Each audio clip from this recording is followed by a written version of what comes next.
Hello, dear friends. Welcome to Professor DC, where we simplify English literature and bring stories to life.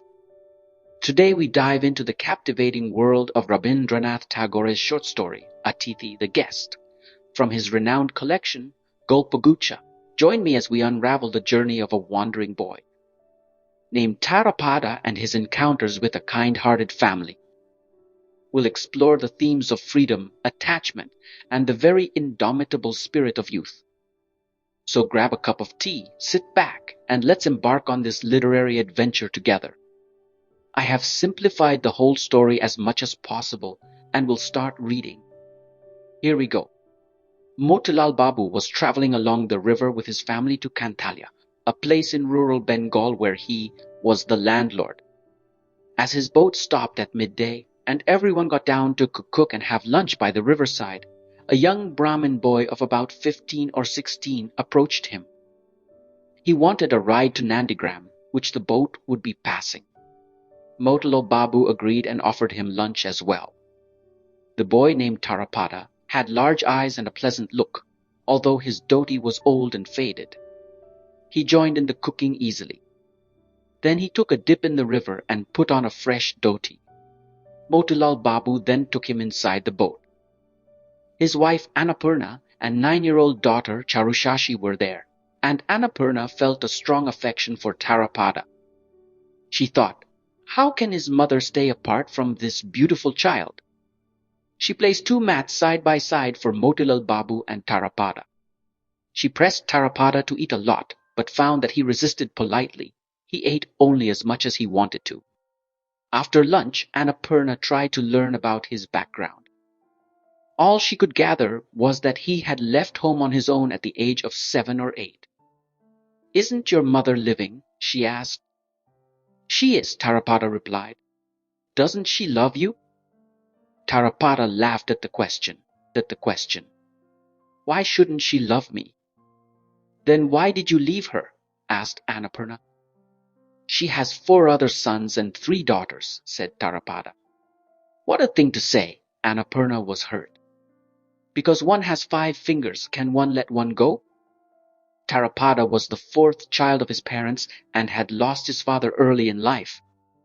Though he had several siblings, Tarapada was very well loved by his family and neighbors. Even his teacher spared him the rod.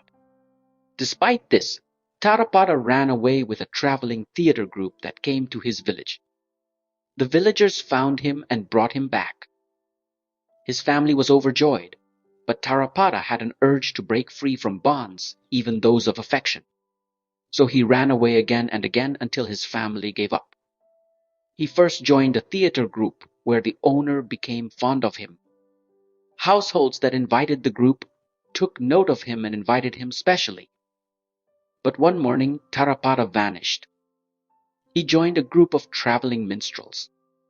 The leader taught him several songs and became attached to him. But Tarapada disappeared again. At a village fair, he assisted a vendor and later joined a gymnastic group from Kolkata. Tarapada learned to play the flute and accompanied the gymnasts with his music. He had escaped from this gymnastic group and was on his way to Nandigram, where a new theater company was being set up, when he met Motilal Babu.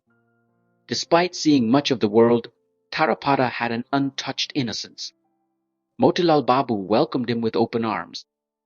As the boat journeyed, Tarapada watched the landscape and became friendly with the boatmen, even joining in rowing and taking over when the boatmen needed a break. In the evening, Annapurna asked him what he liked for dinner. Whatever I get, Tarapada said indifferently. Sometimes I don't even have dinner. Annapurna got milk and sweets from the village they were passing. Tarapada took a very limited dinner and refused the milk. He told Motilal Babu, I don't like milk. A couple of days passed. Tarapada joined in activities like getting provisions, cooking, and rowing the boat. He did so spontaneously and efficiently, looking at everything with interest, but remaining unattached to the world around him. He had a good memory because his mind was uncluttered by thoughts. He remembered scenes from the theater groups and could act them out, songs and all. One evening, Motilal Babu was reading the Ramayana to his wife and daughter. Tarapada was so excited that he came down from the roof of the boat and said, "Keep the book down. Listen to me as I act out the story of Kush and Lav." With a flute-like voice, he sang and acted out the scenes. The boatmen gathered to listen, and people from passing boats tried to hear as long as they could. Annapurna felt like hugging him, and Motilal Babu wished Tarapada could stay as a son. But Charushashi felt envious and resentful. Charushashi was the only child of her parents and very spoiled. She often threw tantrums over trivial things, but was also very affectionate. She developed a strong dislike for Tarapada, which made her parents worried. She criticized everything and everyone, becoming angrier as Tarapada's qualities pleased others. When Tarapada sang from the Ramayana, Annapurna asked Charu how she liked it. Charu shook her head and said she didn't like it and would never like it. Realizing Charu was jealous, Annapurna stopped praising Tarapada in front of her. Only when Charu was asleep did she and her husband enjoy Tarapada's performances. Even then, Charu sometimes got up, crying that they were making too much noise. Tarapada was intrigued and amused by Charu. He tried to win her over with stories, flute playing and songs, but she only liked his swimming skills. She secretly watched him swim from the boat. Tarapada didn't notice when the boat passed Nandigram. After 10 more days, they reached Kantalia. The village held a big welcome ceremony for Motilal Babu. During the ceremony, Tarapada explored the village and charmed everyone with his natural behavior. He was friendly with everyone and helpful, quickly becoming popular. But Charushashi did not like him, and perhaps this kept Tarapada in the village longer than usual. Charushashi had a friend named Sonamoni, a child widow. When Sonamoni visited Charu, she mentioned Tarapada, calling him Dada. Charu felt jealous, thinking Tarapada was their private possession. Charu quarreled with Sonamoni over minor issues and then went to Tarapada's room, breaking his flute in anger. Tarapada found her doing this and asked why. Charu cried and ran away, but Tarapada laughed at the broken flute. Tarapada was interested in the illustrated books in Motilal Babu's library. Motilal Babu asked if he wanted to learn English, and Tarapada eagerly agreed. He threw himself into studying English, reducing his interactions with people. Charu, feeling left out, demanded to learn English too, but lacked concentration and only disturbed Tarapada. She caused trouble by spilling ink, tearing pages, and stealing his pen. Tarapada tolerated it until he couldn't and then hit her. But mostly he was amused by her actions. One day Tarapada found his exercise book covered in ink. He sat silent and sad, which upset Charu. She wrote an apology, and Tarapada laughed, making Charu run away in embarrassment.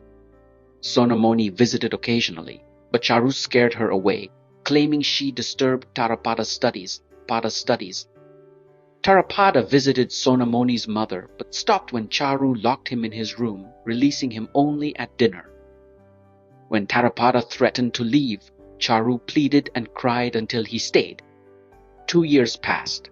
Tarapada, who never stayed long anywhere, was still in Kanthalia, perhaps because of his studies or feelings for Charu. Charu turned 11, a marriageable age then. Motilal Babu began looking for a groom, but Charu rebelled.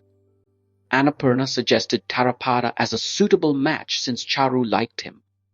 Motilal Babu was unsure, knowing little about Tarapada's background.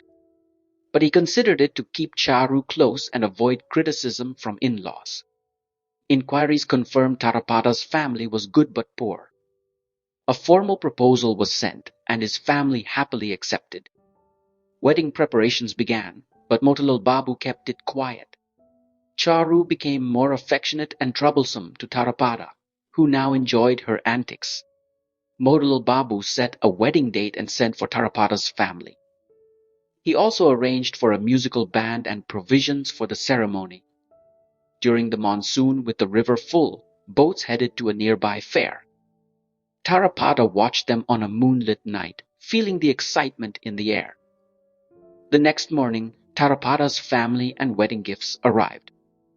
Sonomoni came with sweets and pickles, peeking into Tarapada's study. But Tarapada was gone.